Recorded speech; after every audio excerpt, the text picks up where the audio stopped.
We're going to start in just a second, but before we do, I've got a little question for you. Why is audience engagement so important every time you present? Open up the chat and let me know. Why is audience engagement so important every time you present? Let me know in the chat. I'll be back in just a second.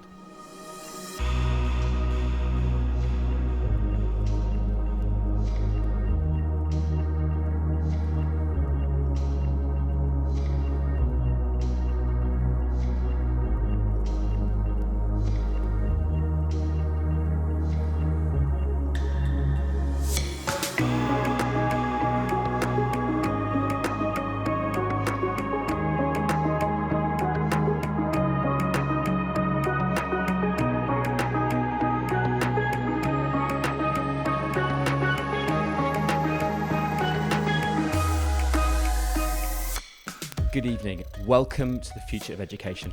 Thank you so much for joining us tonight.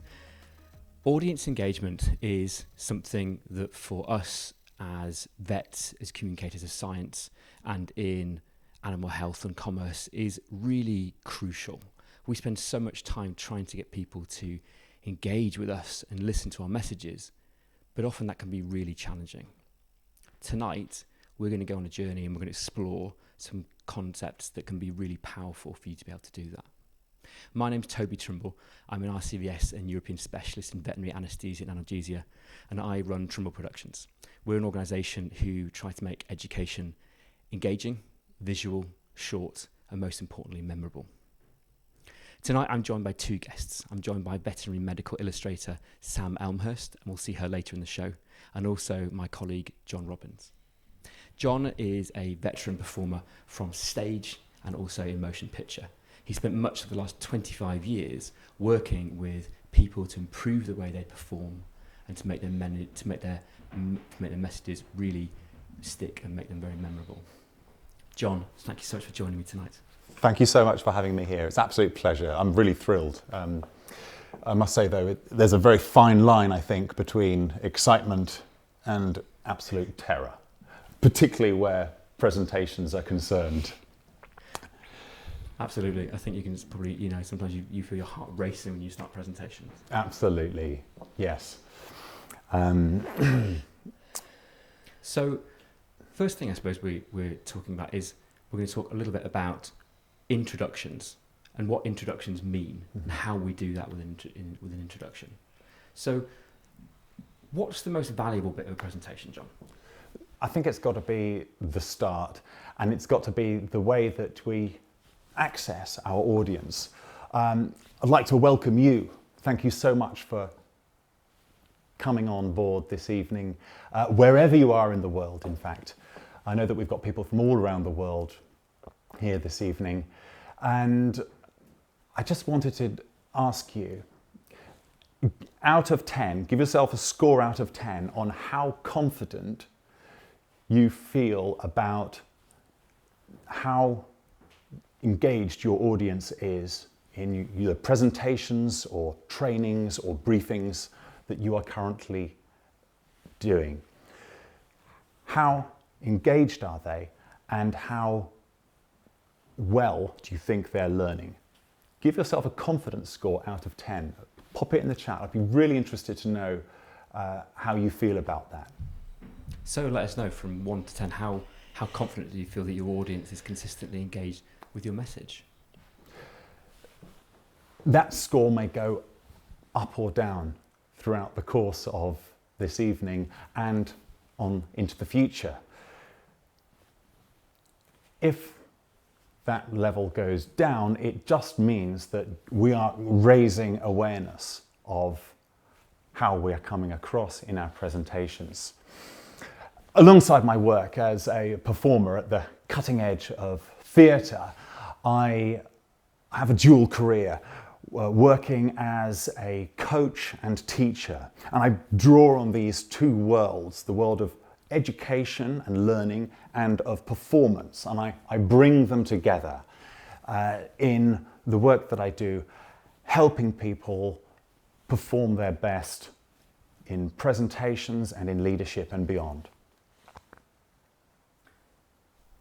So I think we've got some results. From what I understand, the chat isn't working, unfortunately, so you can interact with us in the Q&A. So I think we'll have to ask you to put your answers into the Q&A, I'm afraid. I'm going to be a little bit dynamic with this one. So we've had a few answers coming in and saying, okay, well, probably about a 6 out of 10 from Kiara. We've got a few people saying, yep, okay, 7, 7, 8, 7, 8, yep. The chat's working now, fantastic. Thanks for that, guys.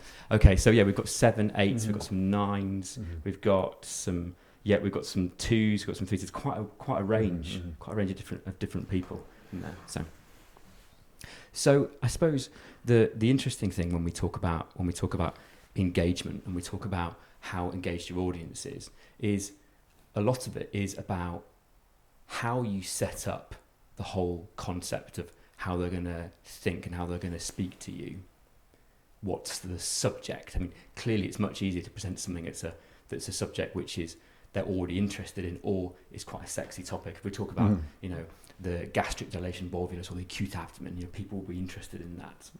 But it's also about how we present it. So it can be, how do we start talking to people when we start our presentation? There is a concept here which they use in storytelling, in theatre, in motion picture, and in literature, called the hook. You might have noticed at the start of this presentation, there was something a little bit unusual about it, perhaps. Toby wasn't in this room with me. He was in another location, giving you a little bit of an activity to do, something to stimulate the interrogative mind, to get you thinking in a questioning way. And this required a level of thinking that goes a little bit more reflective than those quick fire questions. It's a way of getting you to think about, how do I connect to this material? And the fact that it was in a different place also heightened, I think, the curiosity and led you to think, well, what's going to happen next? Where's this going? The funny thing is that when we look at the presentations that we're giving and the audience's attention and engagement, it tends to be highest at the very, very start of your presentation. The first few minutes. If you're doing something which is online, at Instagram talk about 7 to 8 seconds to have to get your attention before you move on. How long have we got then, Toby, before our audience is heading out of the room and putting the washing machine on? Yeah. What's the average audience attention span? Well, if we're looking at in-person presentations, generally between 8 and 10 minutes is the time where people start to switch off. They'll start to go into a battery-saving type mode. Start to feel a little bit sleepy, or the mind will start to wander. But if you're online, we talked to my friend and colleague Andrea Piccini. He'll say it's 3 to 5 minutes. So if we're online, we've got to do something that's every 3 to 5 minutes to maintain the audience's attention. And the great way that Andrea sums it up and he explains it is he talks about the audience's attention being like an hourglass. It's the sand starts going through that hourglass as soon as we start. And as it runs out, we can lose their attention. But the great thing about being a skilled presenter is that we can take that hourglass and we can turn it upside down and we can reset it. So every 8 to 10 minutes in person, every 3 to 5 minutes when we're online, we need to have some interaction with the delegates. We need to tell a story. We need to change up what we're doing. And hopefully tonight we're going to demonstrate doing that. So what I'd like to contrast here is sometimes what it can be like for our academic presentations.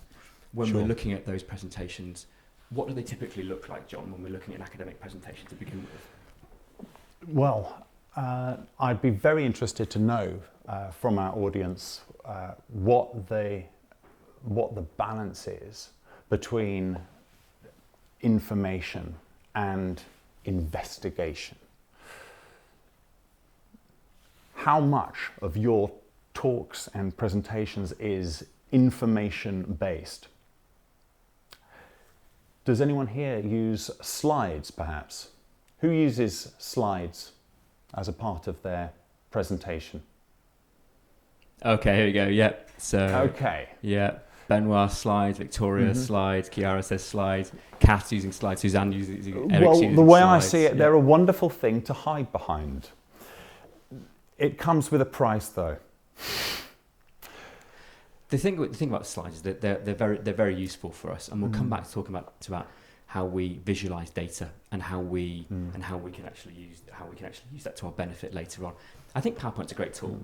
It's a great tool if we use it properly. What I'd like to contrast here is that when we're trying to use something like a hook and we're trying to get the audience attention quickly, how different is that to when we're using academic lectures? When we start off with a title slide, we say hello, good evening, good afternoon, good morning. My name is this professor. I'm this lecturer, and this is my background. Here are the learning outcomes. I've seen presentations where they've done introductions for 7 to 8 minutes. Wow. Recently. And and they were great. You've really used up your sand timer by then. Yeah, exactly. So you can have a hook. You can offer a hook, and it could be something like we say, okay, here is a case. When I do lectures on shock, I'll say to my students, here's a picture. This is a dog which is currently presented, and we can feel hyperdynamic pulses. It's got a high respiratory rate. It's hypotensive. It's got low blood pressure. It's in shock. And if you don't manage this patient quickly and we collectively don't find a way forward with it, the likelihood of this patient having a successful outcome will be reduced. So that is a way to get their attention very quickly. And we can go on from them to saying, I'm this person, my name is Toby Trimble, I'm an anaesthetist, we're going to cover these 4 things in this lecture. We don't have to drop those things, but we can get their attention really quickly earlier on. So, the question is, how are we doing? Because hopefully we've employed some of those techniques in this first section. Still with us? Hopefully. Give us a thumbs up if you're still with us. Right, I'm going to go. Yeah, we've got some people there, thank you. Yeah, that's great. Okay, so I'm going to go to see Sam, and I'll let John talk about the summary of the points from this part of this talk. Very much so. I'll see you shortly. I take a slightly different take on it when thinking about attention spans. I wonder whether we've got it a bit the wrong way round.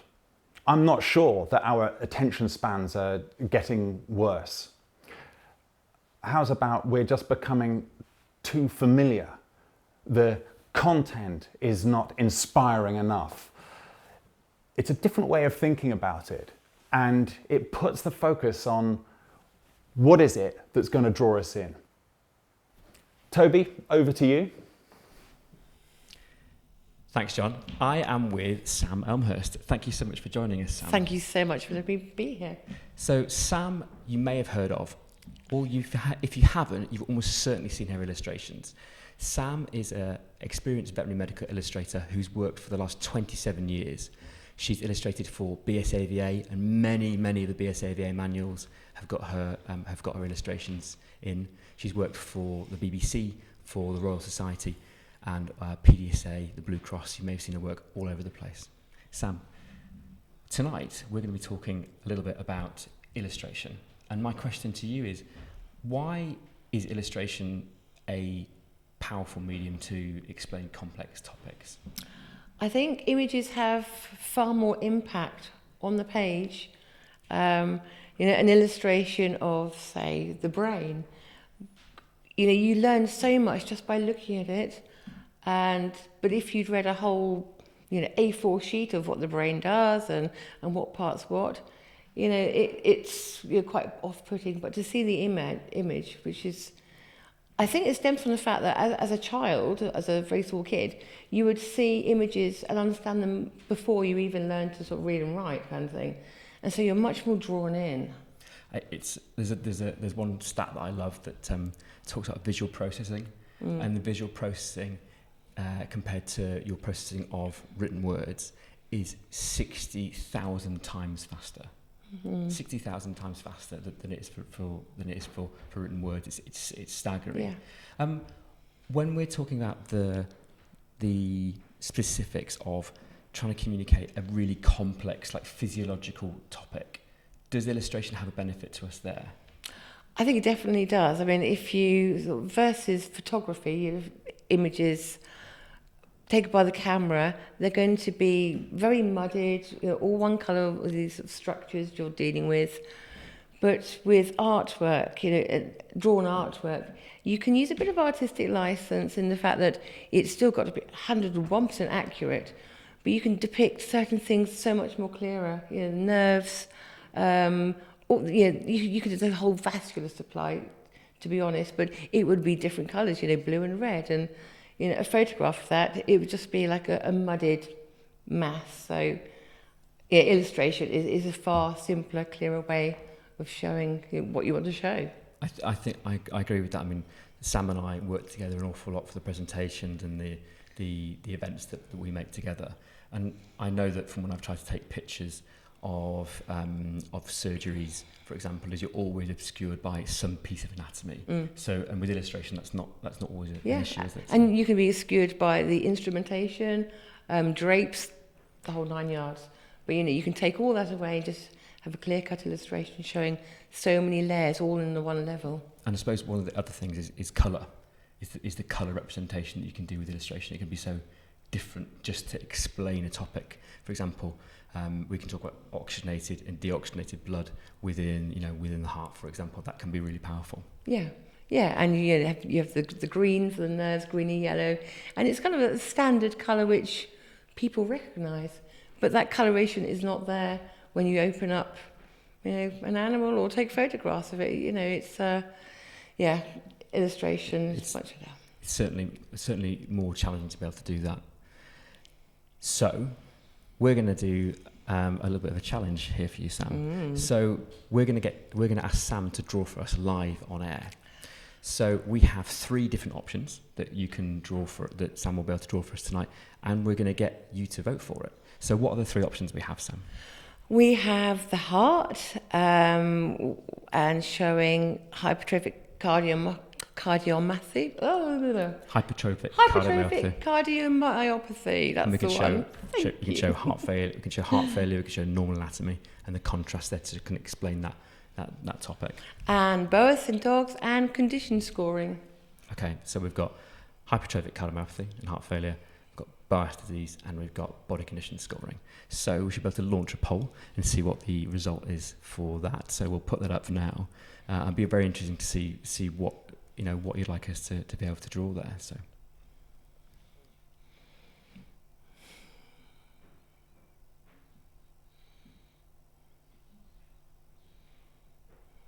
So the poll's being launched, and we'll wait to see what you want us to draw there. Sam, I'm quite keen to see you drawing online for us tonight. How long would it normally take you to do an illustration like this? Oh golly, it could take a couple of days, to be honest. There's an awful lot of research and reference to a maths to do this kind of thing. And bearing in mind, if you think of all the scientific books that there are and all the HCM hearts ever illustrated, you have to have an original piece of artwork, but basically the heart doesn't change from one illustration to the next showing a certain condition. And so amassing all the different references together, and photographs too, and client sketches, to hone it into your own image for your own personal posters, publishing. Yep. Then that takes a lot of time. The foundation prep work, and then once the client is happy with what I'm going to produce, that's when we start doing the sort of arty bits, using outlines to create the line draft, and then going on to colour from there. But so much work is in the preparation of it. And we're going to see later on what that comes up as. So let's look at the poll answers. I'm just going to reach across and touch this area for the poll. Okay, and I can see in the chat as well. So the winner was 2 very, very close, but the winner is going to be hypertrophic cardiomyopathy. So we're going to show cardiomyopathy. We're going to have a look at that, right, and we'll come back to that later on in the show. So for now, we'll say goodbye to Sam and let you get cracking, and we will see you in the next section. Back to you, John. The power of visuals is really not to be underestimated. Chloe points out that visuals are more universal as a language can create communication barriers, and that's absolutely relevant and important to bear in mind. What are the 6 most powerful questions that we can ask ourselves as presenters? Why am I delivering this presentation? We've got to start asking ourselves this much more rigorously. What does it do, asking ourselves why we're delivering this presentation? It shifts the focus away from the information in our heads and onto the outcome. What is the desired result? What are we trying to achieve here? And when the focus is on that, then the engagement is much, much easier. So we're going to really talk in this section a little bit about interactivity and the interactivity that we can have between ourselves and our audience, which we know is one form of keeping them engaged. So for this section, we're going to look at the different ways that we can look at the options of how we're going to explain a concept. So we've got some slides that we're going to put up on the screen. Let's have a look at the slides. Yeah. Have a look at this. There's a bit of information. Some of it will be familiar to you and won't be new at all. Some of it might be. And then have a look at the next slide. And very often when you're shown information slides, there will be somebody talking over it. They might even be reading out the information, or they might be talking about the information. And what's happening here, as you look at this, what's happening to you? Clock your reaction. Is it that you are focusing on my voice, or are you trying to focus on the text? What's going on here? Right, you've clocked that. Now I want to ask you, how much of that can you recall now? How many of those 15 separate facts can you recall? Almost nothing. Too much information. Slide, too wordy. You're absolutely right. No one makes slides that text heavy. Now, some people might take it a step forward and think, well, I'm going to animate it. I'm going to put the information up. Love the picture of the dog, but I can recall almost nothing. In fact, when we run this experiment, only 20% of people can recall as much as 20% of the information directly after seeing the slides. How much is liable to stick after a day, a week, a month, 6 months down the line? How much? If our purpose is to transmit information across, we, I think, have conclusively proven that the presentation is a woefully inadequate way of doing that. So I'm going to return to that question a moment ago that I asked you. Why am I delivering this presentation? What is the purpose for you? If it's not about getting information into people's heads, there's something else going on here. What is it? There's a really interesting, here we go, student expectations. Mm-hmm. Where are those expectations coming from? I think this is the place where we can question expectations and challenge assumptions. Just because it has been done this way for so long doesn't make it right. If it is an ineffective way of getting what we want to do, then why are we still doing it? And I can see some great messages coming in the chat. I like the Victoria says student expectations. Tradition, yeah, says Victoria. Tradition, yeah, that's brilliant. Yeah, exactly. Yeah. So there's a really interesting discussion here about what are we doing when we talk about the way that we try to get information and understanding across to our students. And that is talking about telling. I speak, you listen, hopefully, and therefore you learn, versus asking. Well, that's just a sound timer. You've got 8 minutes worth of that. How long is a typical academic lecture? It's been a little while since I've attended one. Can you just tell me, what is a typical length in your profession? I think earlier some people were mentioning, somewhere in the region of 45, so 45 Benmar, 50 minutes. 1 to 2 hours? Okay. 1 to 2 hours, Holly. My goodness, 1 You'll to 2 have hours. some staying power there. Yeah, my goodness. Okay. So, well, should we look at the difference between asking versus telling? Well, I think so. If my default mode is telling, only a tiny proportion is retained. That much we have simply demonstrated. And it plays out in real life too. What then are the hidden assumptions, do you say, behind a default mode of telling? What's the subtext if I'm telling information to you? What does it actually communicate to your audience?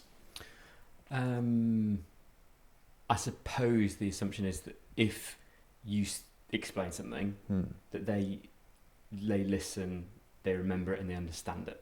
So if I'm talking, therefore they've learnt it and understanding it. This is it. This is a huge assumption that we're making, and it's something I call the expert's problem. The expert's problem is the higher up the ladder of competence you go, the harder it is to understand how that's being received.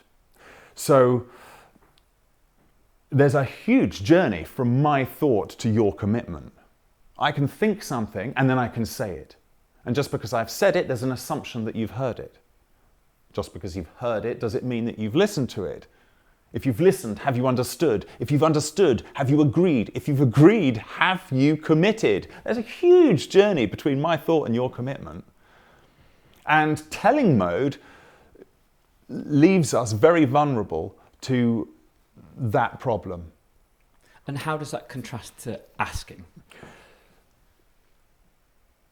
I think you've just done it there. You've asked a question and it got me thinking. It sort of gave me a moment of pause, a moment of reflection, and I thought, I've got to actually think about this and I've got to generate the answers. Now, if I'm generating the answers, it's me making the neural connections, and therefore that is my learning happening. It's not that you're telling me and then I've got to go away and figure it out later. It happens in the moment. And it's funny that we were talking about this earlier and it brought out a very powerful moment which I think a lot of audience will relate to. Do you remember when you were at vet school, university, or you were studying to be a nurse, or you had that mentor and they would ask you lots of questions, and we used to call it grilling? It was one of those things that was, you'd often be scared of it. You'd think of them grilling you, but I had a lot of this. My residency mentors when I was at University of Glasgow, they would ask loads of questions of you, and you'd often be very worried, or students get very worried about it. But now, as someone who does a lot of teaching, I understand that you ask the questions because you're looking to assess the student's level of understanding or what they would do in that situation. So are they up here? Okay, well we can move our discussion up here. Or if it's actually they've not quite grasped those fundamental points, you can move it back to make sure you continue to bring them with you on your on that journey of where they should be learning and understanding. So it's about finding the right questions to be able to stimulate them being in this problem-solving, problem-based learning, experiential learning frame of mind, because that can be really powerful for retention of knowledge. I think that's probably one of the obstacles we have to overcome, is that by asking a question, we feel like we're putting someone on the spot. And we've got to remember that not all questions are equal. There are different types of questions.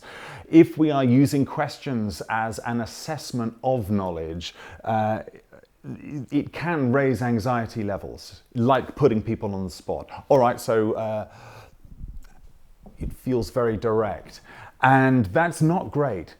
The use of questions for learning is much more like a mutual discovery. I'm discovering where you are in your understanding, and you are finding the solutions for yourselves. So these are much more forward focused questions, and it's those questions for learning, so that it actually stimulates the idea there and then. And that's the formative assessment, which is so incredibly powerful. So when we were running up to this event, I spoke to many of you, hopefully some of you that are here tonight, and the many people that I've interviewed, asking about the frustrations that you have with engaging your audience and how to interact and how to really make sure that they are engaged with you, they continue to listen, and what you're saying is actually goes in. And those areas of assessing if they are listening and if they're really interacting with you was something that came up again and again and again. So there are some top tips we've got for interactivity that you can do. So the first one is that we can use the chat like we're using tonight. We can use polls, and that's what a lot of people use already. But it can be that you can ask your questions in just one or two ways, yes or no. Or we can say to them, do you understand, yes or no? Mm-hmm. But there are scales we can ask them on. So we can say, mm-hmm. How confident do you feel? 1 to 10. Mm-hmm. How are you feeling about this at the moment? Do you feel red, not great, amber, I'm okay, and then green, yeah, I'm really good on this. Mm-hmm. And it's funny that the people who put their answers in the lower end very often are the people who let you know where you need to be focusing your attention and what you need to explain, because often if they're feeling that, as we all know, many other people are.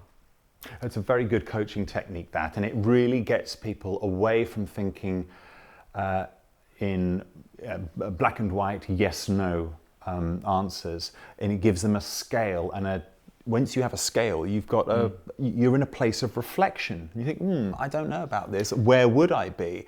And you can help move them along that scale. And the other way you can do it is you can ask the question of, what would you do?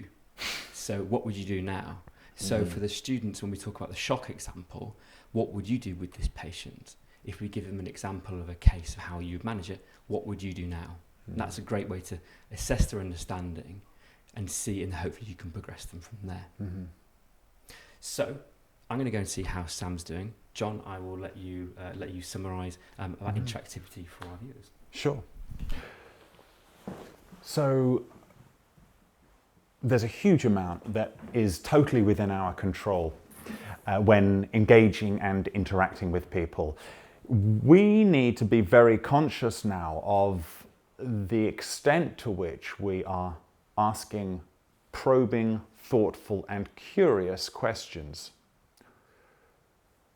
What might the impact be if you increased the level and quality of open, curious questions in your next presentation? Toby, over to you. So I'm back with Sam, and I'd love to see, Sam, how are you getting on? How's it going with you? I know we've got a little bit of a compressed timeline compared to normal here. It's going really well, very well, and I can even pronounce it, hypertrophic cardiomyopathy. Fantastic. Yeah. It's progress right there. Progress live on air. Yeah. So show me. So whereabouts are we at with this? Right, I've compiled 2 line drawings now, which, let me just reduce that down a bit. Basically, they're going to be my working outlines, to be honest. I mean, there's little things I will get rid of, but we're at the stage where a couple more tweaks and we're ready to go to colour. So I'm not sure our viewers can see that. Can we cut to Sam's image, please, Gaz? Great, so we can see this. So Sam, we've got what looks like a normal heart, which is on the left, and on the right we've got the hypertrophic heart. So how have you got to this point? How have you got to that image? To be honest, I construct the normal heart first, and then I do a really exaggerated version of, an HCM heart. And then between the two, I'm just going to tweak the normal heart so it looks pretty much perfect and normal. And the hypertrophy one, just widening the walls just slightly down there and making it sort of fatter and rounder, and just the contouring. So you physically move the lines basically. to do that? Yeah. I can do that and move it about, and it's lovely doing artwork like this because it's so exacting. And you said that the next step is you're going to go to colour. I am, yes. That's the exciting bit. Okay, cool. So we'll be looking forward to seeing what we do for colour in the next section. So the references that you use, where do you get your references from? It's a mixture of online, photographic books, what the client sends to me, and then amalgamating my original unique image, amassed from all the references I have. Okay, so it's a lot of different references. Lots and lots of different references, yeah. Great. Well, I'm looking forward to coming back to you at the end, Sam, and seeing how things look. We'll come back to you, and suppose, and we'll be looking forward to see how it looks when we've got the colour on there. I think now we're going over to the local veterinary practice. Oh, you are, and they say you are a beast. Oh, no, you're not. You're gorgeous. Yes, you are. That's right. Good girl. There you go. Have a snack. Hi, John. Hello. Thank you. Thanks for coming in for how it got Toffee here. She's in for her weight loss clinic. Yes. Well, I know it's really hard to stick to the schedule, isn't it? Oh, golly. So how's she been at home? Is she okay? Oh, she's been so happy. She's so happy. Look at her. She's full of the joys of life, aren't you, dear? So she's coming for a weight loss checkup, and last time she was 2.9 kilos, yeah, and now she's 3.4 kilos. She's put half it's a just kilo. Just a lot of 3 fur, months. I think. She just looks bigger. Yeah. No, she's not. She's all right. She's doing okay. So tell me, what's Toffee eating at the moment? Oh, just the usual. We haven't really stuck to the plan because she's not having a weight loss diet. Well, it's so hard, isn't it? And what I'm finding is that she just goes crazy for the little snacks, don't you, darling? So, what snacks is she eating? Well, she has the biscuits, the dog biscuits, but not all the time. Biscuit. It's not all the time. You know, it's not. You know, it's every so often. You know. And anything else? Any other treats? Well, when she. When I have a cup of tea, I'll sit down with a biscuit and I'll throw her one occasionally.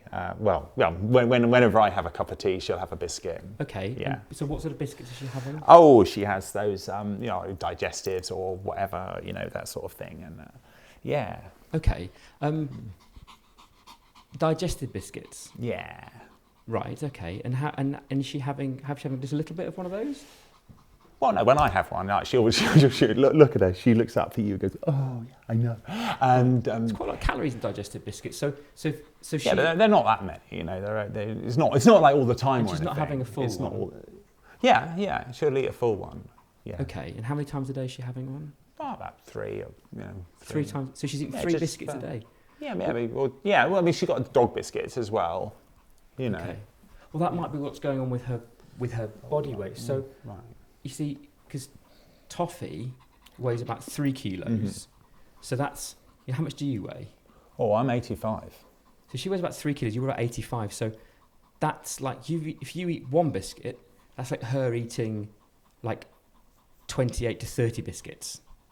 Well, yeah, but it's not all the time though. Yeah, it's so not I think really. we probably need to stop having those biscuits, because if you did that, then you'd probably find that she'd lose some of that weight and she'd be more able to move more. Arthritis. Yeah, she's all right. She's all right though. Look, she's full of the joys of life, aren't you, darling?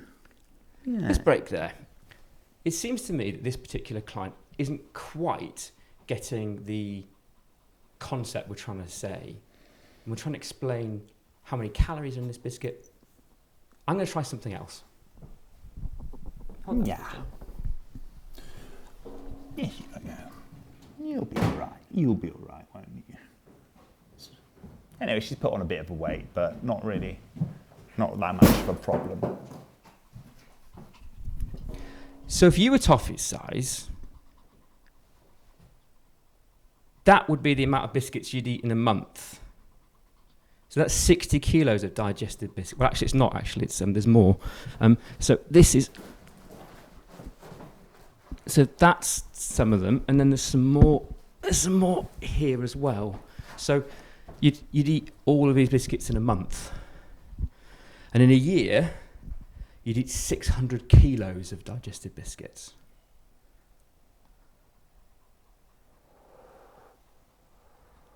Right. Do you think we could get her to eat perhaps a few less? Yeah, it's quite a lot, isn't it?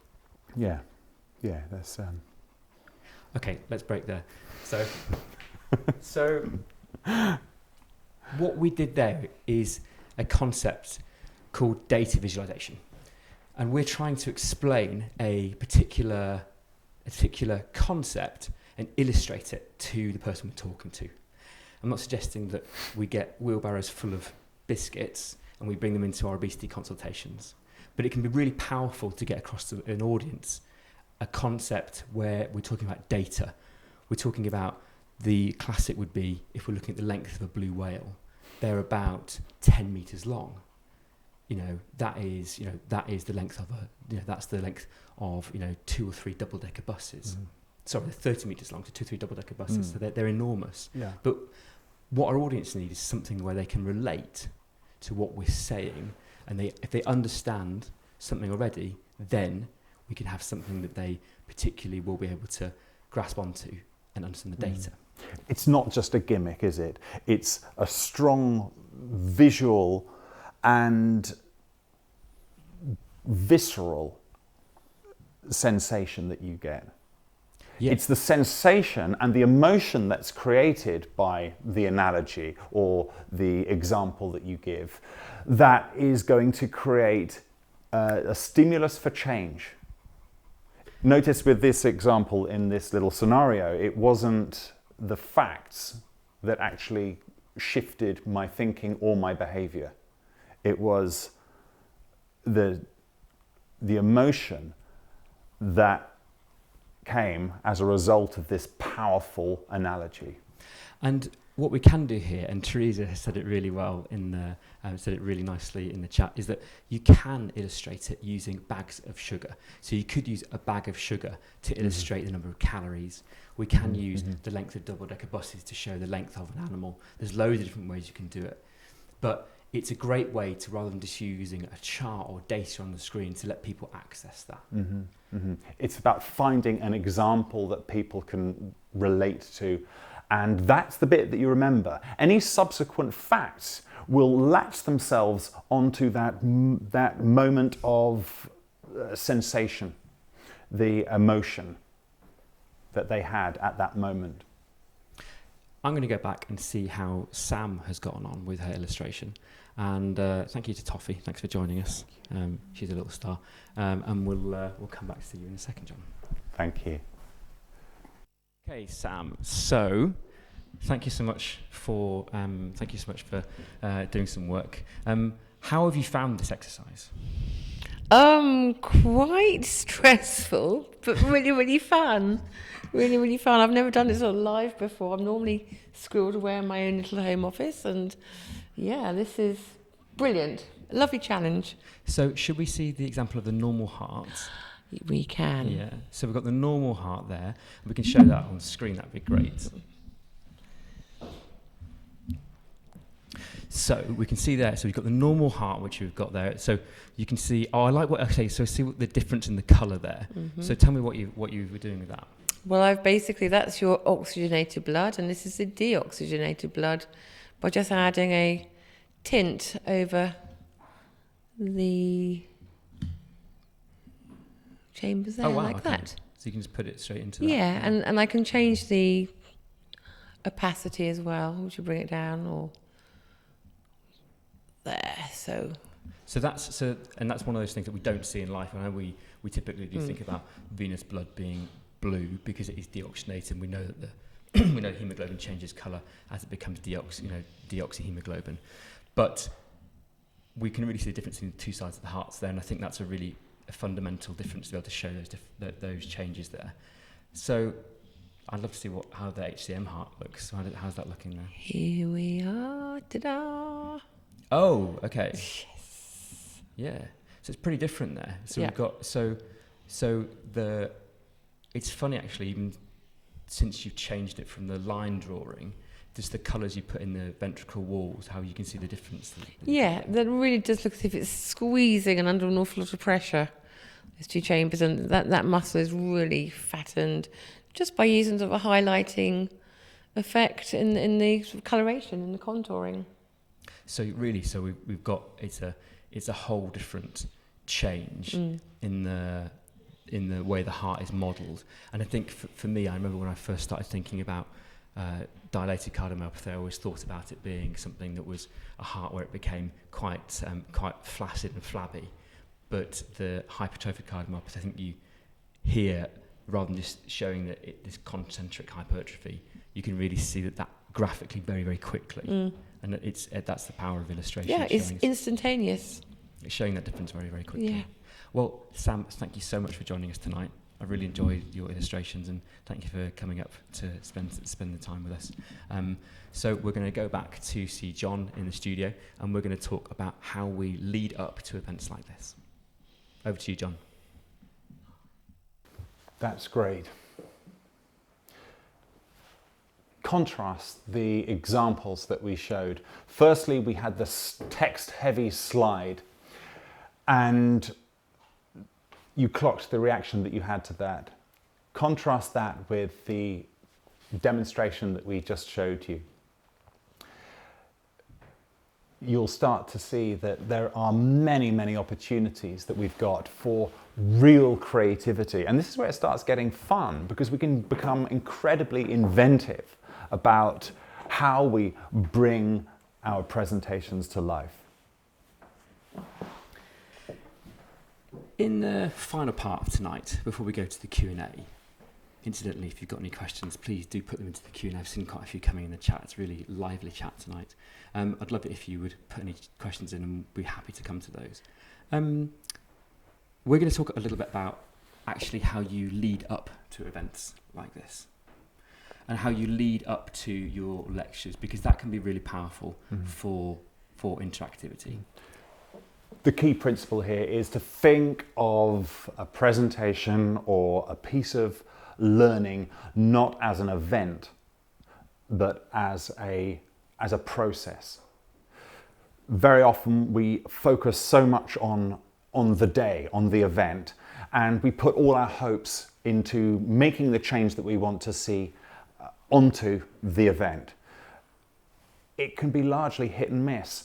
Very often people might have a great experience, but then the next day they carry on exactly as before. And this is where the ramp principle comes in. You think of a ramp leading up to the event, and in that ramp you've got all kinds of touch points as opportunities for engagement. And that's what you've done here, Toby, I think very successfully, is start listening to the audience way before the event starts. We have no idea what your thinking is until we start communicating with you, until we start sharing ideas in the run-up to the session. And so by the time we get here, we are so much more clued up about what things you start to care about. So what sort of things went into your ramp in the build-up to this? I'd like to ask you, the audience, this.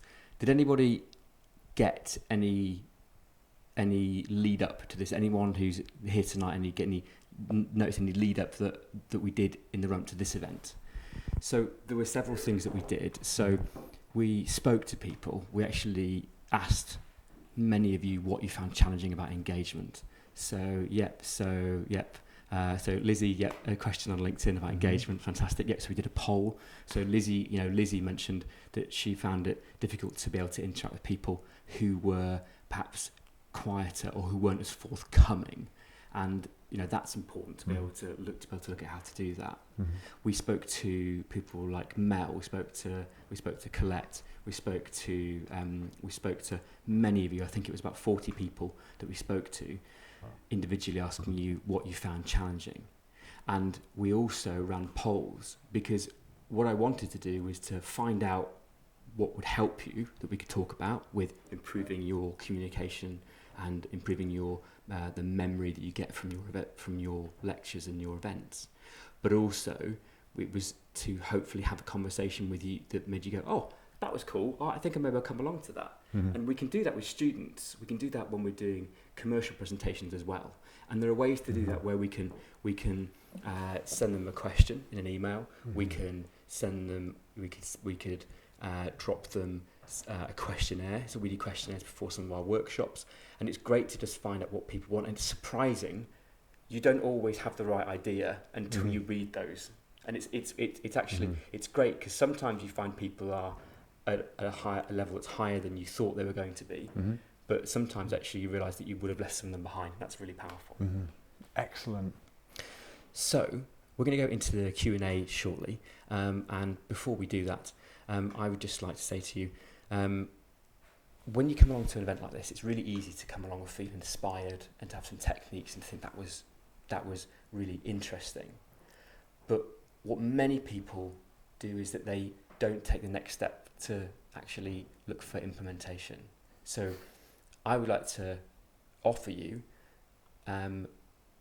if you would like to have some assistance with implementing these techniques in your own organisation. So if you'd find that helpful, please answer in the poll, and we'd be happy to have a conversation.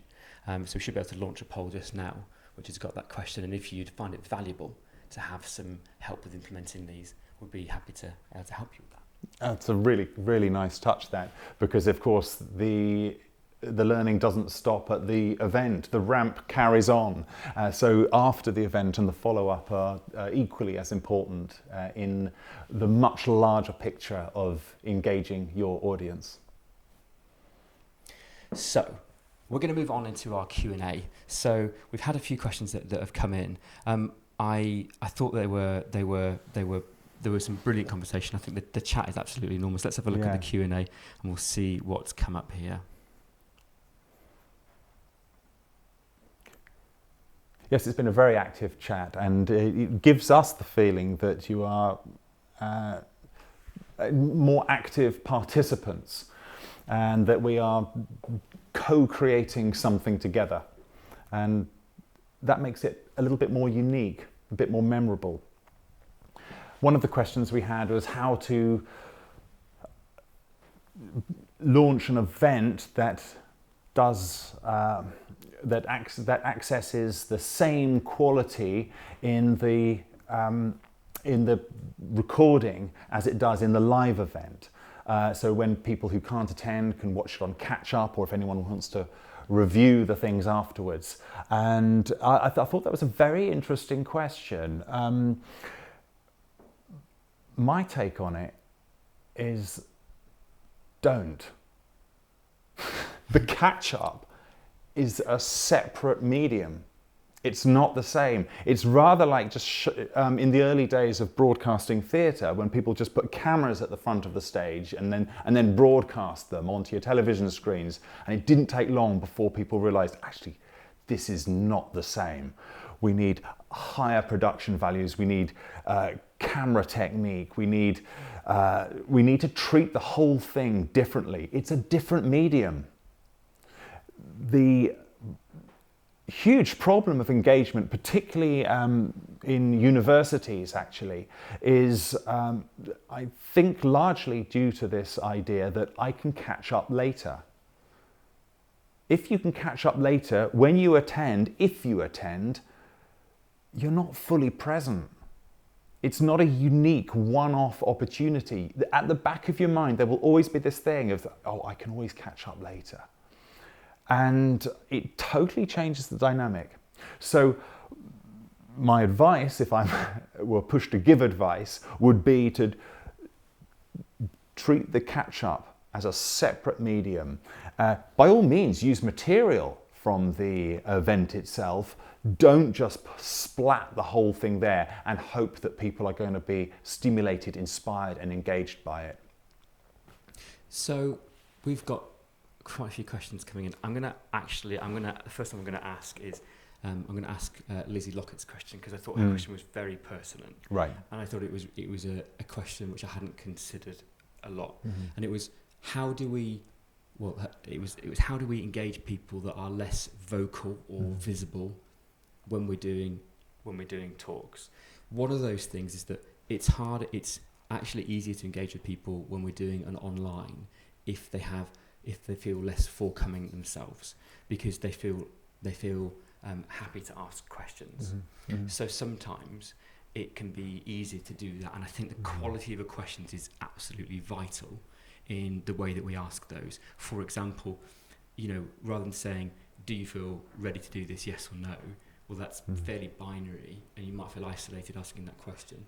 But we can say to our students, what would we do next, or the best? How do you feel? What's your 1 to 10?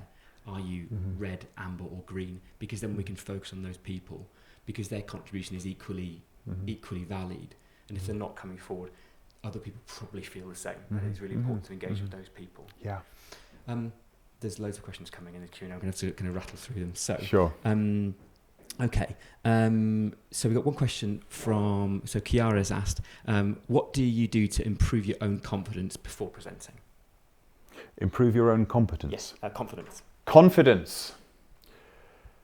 The first thing is to understand you can't be confident. This sounds strange, but you can't. Right, if I said to you now, be confident, you're sitting there and going, what does that actually mean? Confidence is something that we do. It's a set of actions, physical things that we do, and mental things that we apply. It's a very active thing. And so these can be practiced. And for me, the best thing that we can do is to remain open physically, balanced, symmetrical, and create a place of calm. And we do that through the breath. So we slow our breathing right down and feel at ease.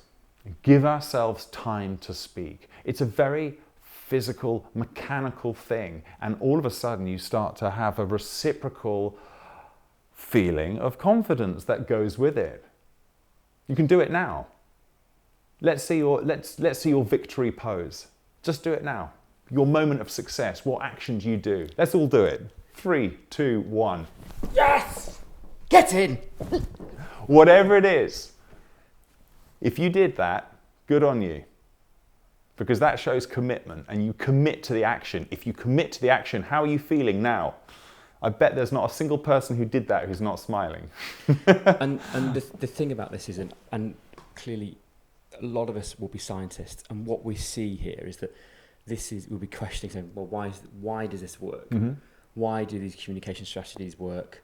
Why does that particular victory pose or breathing work? Well, the breathing works because it activates your sympathetic nervous system, slows the heart rates, makes you feel calmer. The victory pose releases dopamine, and that makes you feel, and that gives you a lift, and that makes you feel more wide awake, increases your cognitive function, it increases your problem solving ability. All of those things are activated. And I was fascinated when I started to look at the crossover between presentations and education and then neuroscience. And it's amazing. It's amazing what happens, and I'd love to go into more depth some other times. So the next question is from Alex Smith has asked, do we think there is any value to having words on slides? Are they useful? Do you know what? I think certainly they are. I think they are useful in the right amounts. Pages full of text probably have less help than they do if you're giving somebody a handout to read. But sometimes we need to have those because we need to give the audience some data. For example, if we're looking at the clinical background of a case, the signalement, the age, breed, sex, or if we're looking at their biochemistry, hematology, electrolytes, that's going to be helpful. We don't need to retain those, but that can be helpful for us. So, so that can help. But also, as Rohit's just said in the chat, actually using a font that's larger can really help. And just keywords. But the slides shouldn't be your crutch. They shouldn't be just your script. You should be able to talk without the slides if push comes to shove. Can I just add something to that? Go for it. if the text stimulates a question, then it's doing its job. The slide should have a question behind it. Every slide should have a question behind it, a hidden question that pops into the participant's mind. And if you do that, then you're onto a winner. Another tip would be to hold back the slide, engage the person first, and then show the slide that will support or back up what you've said. You are the presentation, not the slide deck. The slide deck is not the presentation. We can't say it enough. And still we hear things like, oh, I can't attend. Can you send me the presentation? And I'm like, no, I can't. I can send you a slide deck and it'll probably sit in a drawer labelled miscellaneous and clog up your hard drive. That's the truth of it. Okay, another question from Alex. Alex has asked, do we have any digestives going spare? And the answer is yes, we probably do. All the digestives for tonight are going to go to the local food bank to make sure that they get used. And the ones that don't... go to the dog home. No. No, I think dogs have plenty of digestive biscuits. Mel has asked, she said, in large groups, do you suggest changing your activity every 8 to 10 minutes, like a poll, interaction or breath? So... yes, I think certainly. I think as a bare minimum every 8 to 10 minutes if you're in person. If you're online, every 3 to 5 minutes. So that can be, we go into this on our workshops, but we talk about using a story. We talk about changing up the way that you're presenting. Mm-hmm. So you can do that with the way you're standing, with your interaction, with the questions you ask your students. We could deliver a concept. We could explain about hypotension, low blood pressure in some patients, and then we can tell a story to illustrate that. And that is quite helpful to us to be able to change the person's mind and where they feel they are in their mind at that moment, and that kind of keeps them kind of going up and down with their interest and continually changing this hourglass we spoke about. What's your number one engagement tool? What is your number one engagement tool that you have in your toolbox? All of you have this.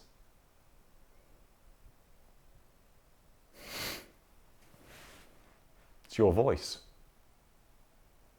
Change your voice, and you will start to vary and harness interest in your listeners. There's a really great question that's come in, and we're wrapping up just shortly. We've got time for a couple more questions.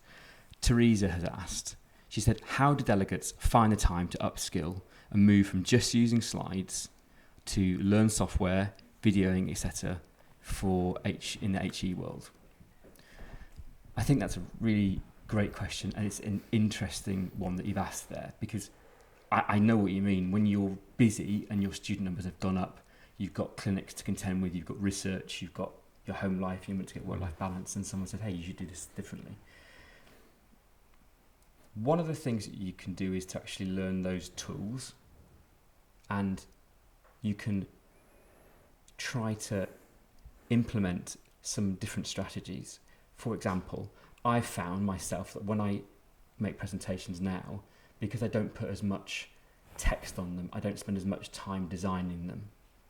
And so it frees you up and gives you more time. Yeah, exactly. And it can, of course, it takes a little bit of time to learn a new approach, but it can be really freeing doing that, because you realise that what the students are finding value in what you do is your mentorship, is the understanding you give them, and it is the way that you explain from your real world lived experience, rather than just doing knowledge transfer. We can do knowledge transfer in a load of different ways.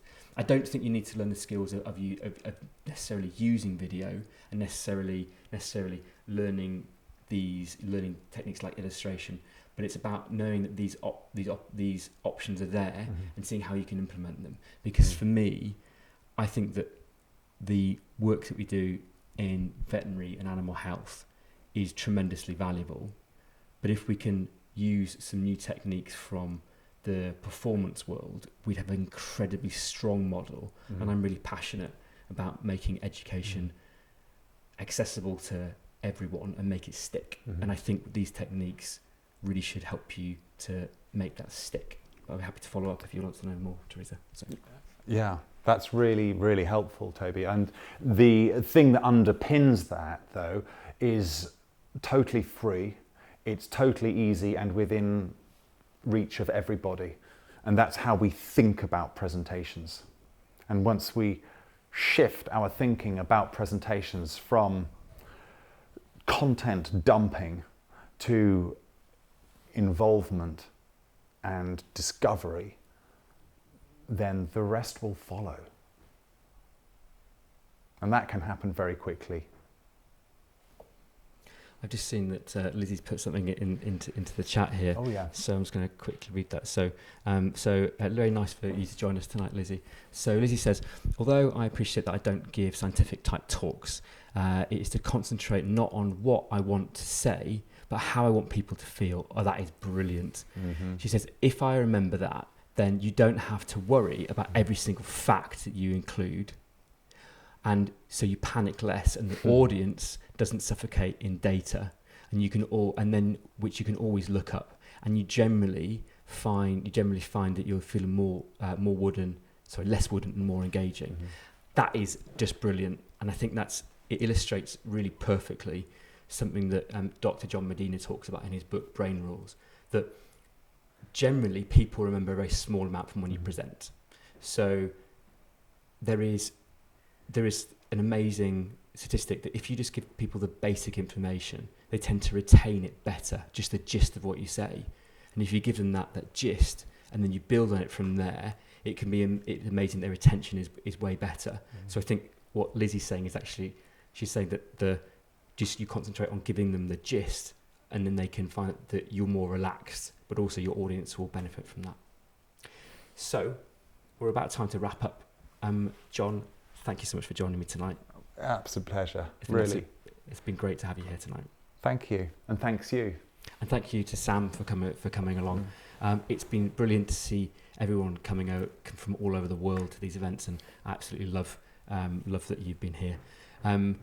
Please do let me know if you'd find it valuable to have some help with implementation, and also in the feedback survey, let me know if there's any other subjects you'd like us to cover.